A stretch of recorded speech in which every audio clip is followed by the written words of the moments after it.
Welcome back to the Real Energy Startup Program, Round 2 video series. In this particular video, we're going to talk about the merit review. So, as you can see, there are 7 different screening criteria.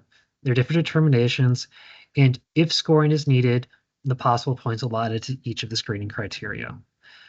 The only screening criteria without any points associated with it is the screening criteria of being rural, and that is because you are either rural or not for the purposes of this program, as we've discussed in previous videos, as determined by the commission. And if you are not rural, as determined for this particular program, unfortunately, you would not be eligible for grant funds in this program. So it's the only one without any sort of possible points, because either you are or you're not. Otherwise, for the rest of this, we're going to go through the different screening criteria, talk a bit about them. As always, if you have any questions, please email us at oei@wisconsin.gov. As I mentioned, the first scoring criteria is being rural. In a different video, we've talked about what it means to be rural for the purposes of this program. In the OEI map video, we talked about how to input your location and how to determine whether your location is rural or not. As we discussed previously, the very first bullet point there discusses how municipal zip codes were determined to be rural or not, following both the Focus on Energy Bonus Rural Program, as well as the USDA's Rural Energy for America program definitions.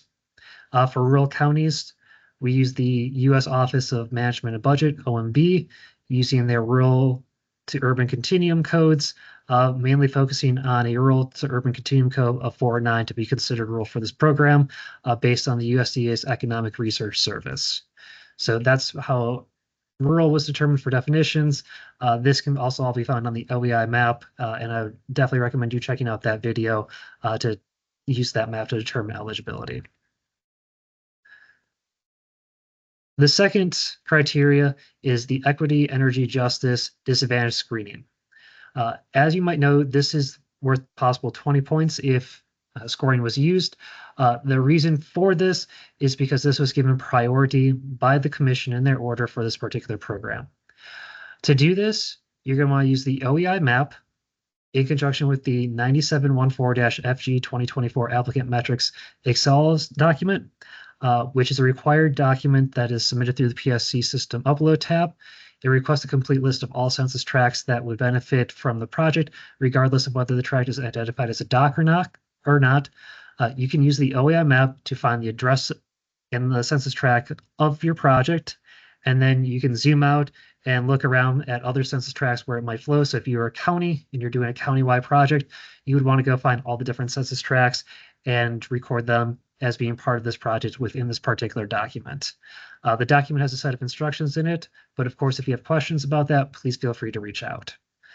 And you're going to want to identify to the extent which all the benefits of the proposed project fall within either disadvantaged communities or non-disadvantaged communities. So as we said, please use the OEI map in your analysis of this particular section, and there will be a set of questions within the PSC grant system related to this.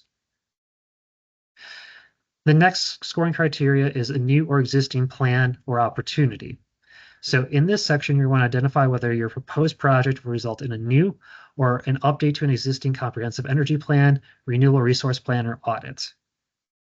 And then if you're updating an existing plan, please describe how it's different from the original plan, including previous endeavors or iterations of it, and identify the reasons for the update to the document. You're going to want to upload that document and provide any experts as needed in support of your discussion when answering these questions. If you already have an audit done for activity 3, the audit and building implementation or building upgrade retrofit, you might talk about how the audit is already complete, and you're going to be focusing on implementing the audit. Ability and preparedness section. So there'll be a set of questions attached to this. Here, applicants need to understand and affirm that they are going to follow one of the USDOE blueprints, so Blueprint 1, Blueprint 2A, or Blueprint 3D. So you're affirming that you're going to follow that. Remember, again, for those Activity 3 audit and implementation projects, you're also affirming that you are going to have an audit, whether it was previously done or going to be part of this plan. And then you're going to want to demonstrate how your organization, staff, partners, or stakeholders or any known subcontractors have experience and will assist you in completing the objectives of this proposed project.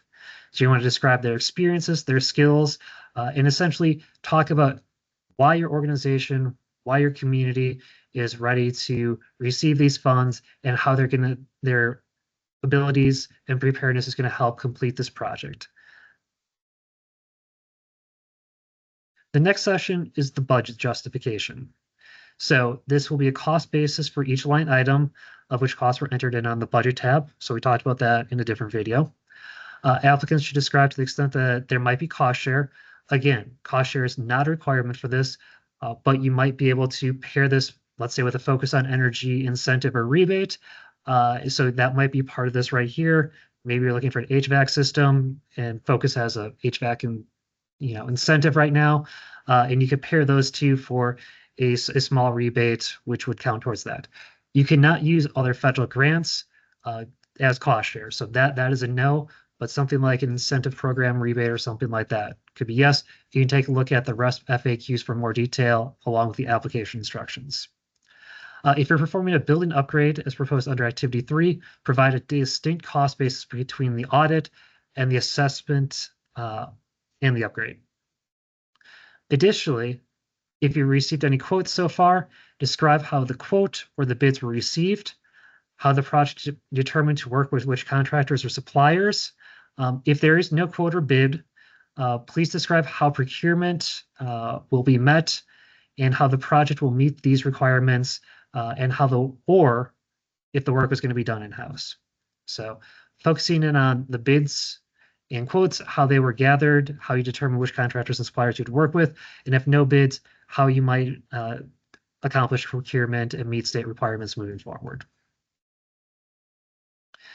The next section is you're going to be looking at cost savings and payback, the economic impacts.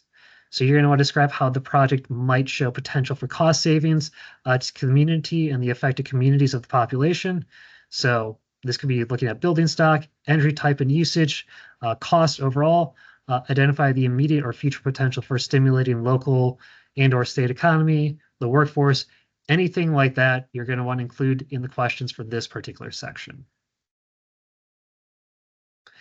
And last is the environmental impact.